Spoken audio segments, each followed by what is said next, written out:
hundi keessanuu gadhaabbadhaati hanga dhumaatitti dhaggeeffadhaa. Arabdoon inkulaalitii ijoollee hedduu hataa jiru. Ijoollee hedduu fudhachaa jiru. Kana jechuun wallaalarraa kan ka'e jechuudha. Egaa shamaa harka fuune kabajamtootaa fi daawwattoota hordoftoota keenya. Nageenyi koo kan jaalalaa fi kabajaa bakkaa fi lafa jirtan isiniif haa baay'atu. Anis obboleettiin keessan bakkaa fi lafa jirutti Waaqayyoof galannaa ga'u nagaa fayyaa kooti. Egaa ilmi namaa fayyaadha, namni kun fayyaadha guutuudha kan jedhamu gaafa inkulaalitiin isaa fayyaa ta'e qofa. Namni kamiyyuu inkulaalitiin isaa gaafa miidhaa qabaate, inkulaalitiin isaa gaafa keessaa ba'e namni tokko jiraachuu hin danda'u. Kana ni beektu miti hundi keessanuu. Egaa madaamonni inkulaalitii ijoollee hataa jiru. Keessattuu warroonni amma dhuftanii sirritti waan kana beekuu qabdu. Egaa obboleettiin keenya qabatamaan inkulaalitiin ishii hatamuuf kan ka'e garuu Waaqaa gaditti oolfattee akka jirtu ani oolee jira. Hiriyoonni koo biraa akka oolan viidiyoo kanarraa akka baratan adaraa keessan viidiyoo kana afaan kamiinuu afaan dandeechanii qoodaa jettee dubbattee jirtu jechuudha. Innillee akkas ture. Ani akka nama kamiittuu jireenya koo injifachuufan gara biyya Arabaa yookaan gara biyya Ormaa deemuu murteesse jetti. Dallaalattan paaspoortii koo kennadhe. Dallaalichi gara Peeruutii yookaan biyya Liibinaan jedhamtu biyya Peeruutii deemtanaan jedhe. Anis tole jedheen innis paaspoortii koo naa jalqabsiise. Guyyaa muraasaan boodatti fiizaan keessii deebi'ee bararaan kee dhiyaate naan jedhe. Anis qophii koo xumuree guyyaa fiizaa kootis dhufee tikeettiin koo harka koorra ga'ee gaafa guyyaa bararaa tikeettii koo yeroo laalutti biyya Liibiyaa jedha malee Peeruutiin jedhu.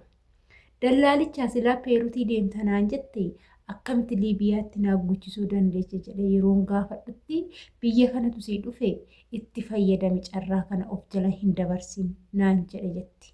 Anis tole bakka kamuu yoon deeme jiru koo injifachuudha jedheen ka'eetoo biyya Ormaa kana deeme. Gara Liibiyaa gaafan ga'u mana jaartii takkaan na ga'e.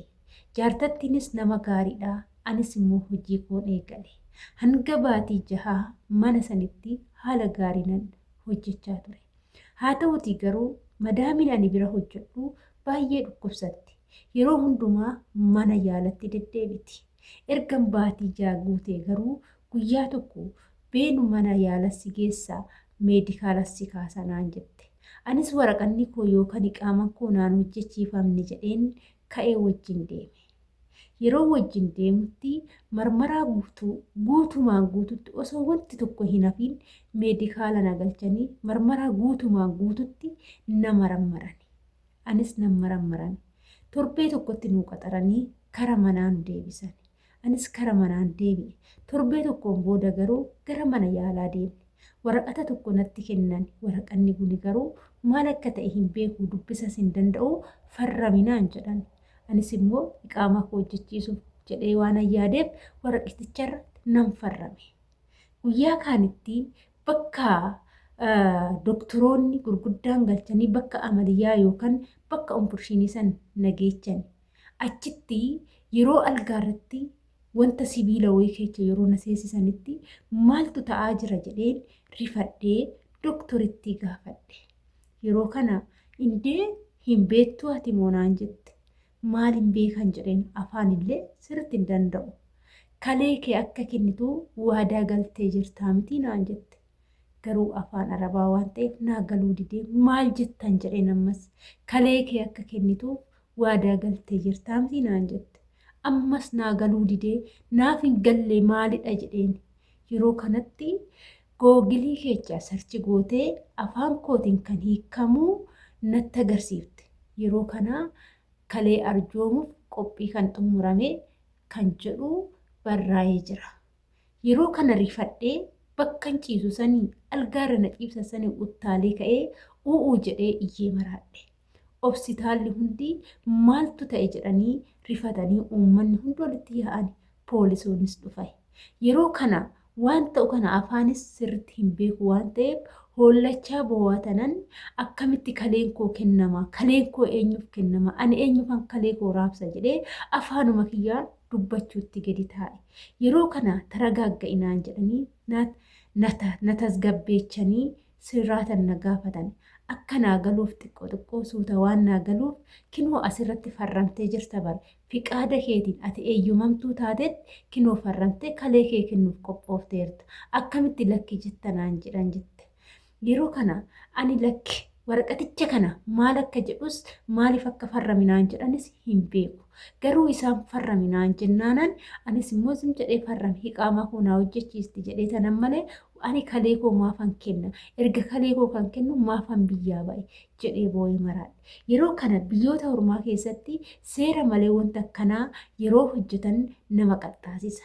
Madaamituu qaxxaanii anas immoo hojjechuu barbaadamu galuu barbaadda jedhanii na gaafatan. Lakki ani biyya kana keessatti hin hojjedhu gara biyya abbaa kootii galuun barbaada jedhee haala saniin waaqayyo oolchadhaa. Osoo akka namaatii kaleen koo kennamee ani dhukkubsattuu ta'een oole.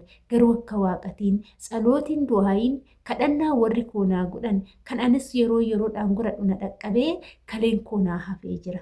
Eega obboleewwan keenya baay'een osoo nuti hin beekin kan akkana taanu kan dhukkubsannu baay'ee keenyatu jira. Obboleewwan koo irraa haa baratanii adaraa qoodafii jettee obboleettiin keenya waan ishiirra gahe kana haala kanaan dubbattee jirti. Egaa seenaa kana wanni isinii qoodeef maaliif seetani? Baay'een keenya hin beeku. Afaan Arabaa baay'ee nama rakkisa. Dhugaa dubbachuudhaaf amma waggaa Araba jechuudha gara waggaa 6 hojjeteera jechuudha. Araba keessa jechuudha. Garuu afaan Arabaa guutumaan guututti hundee ishii, luka ishii, jilba ishii nan beeka jechuu hin danda'u. Fakkeenyaaf dubbachuu hin danda'a malee barreeffama dubbisuu hin danda'u. Isiniif galee barreeffama dubbisuu hin danda'u. Haasa'u malluu kan ani hin beekne baay'eetu jira. Kan ani hin beekne afaan Arabaa baay'eetu jira. Isiniif galee miti innaa gizee mana yaalaa hin deemna isiniin jedhani. Gizee bakka tokkoo hin deemna isiniin jedhan mana yaalaa maaliif hin deema?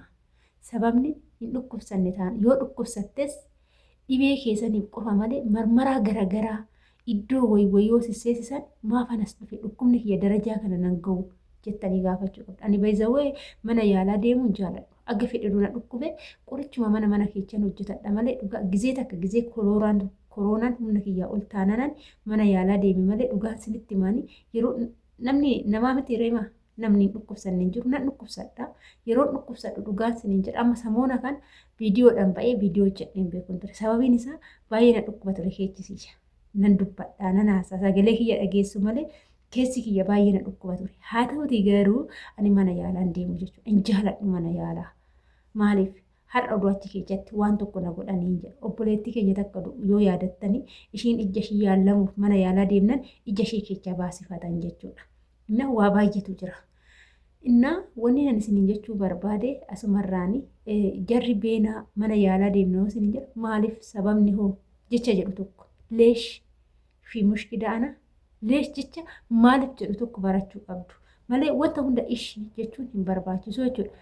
Inni taanu obboleewwan keenya baay'eetu badee jira. Haadholiin keenya baay'een intalli kiyya erga biyyaa baate waggaa 10 guutte waggaa 15 guutte agarraas buutan ishiin dhagaamne jedhanii kan dubbatan miidiyaa irratti ba'anii bu'antu jira. Eechadha kan jarri suni. Akkamitti badani? Maaliif badani? Sababni isaa sagaleen isaanii maaliif dhabame?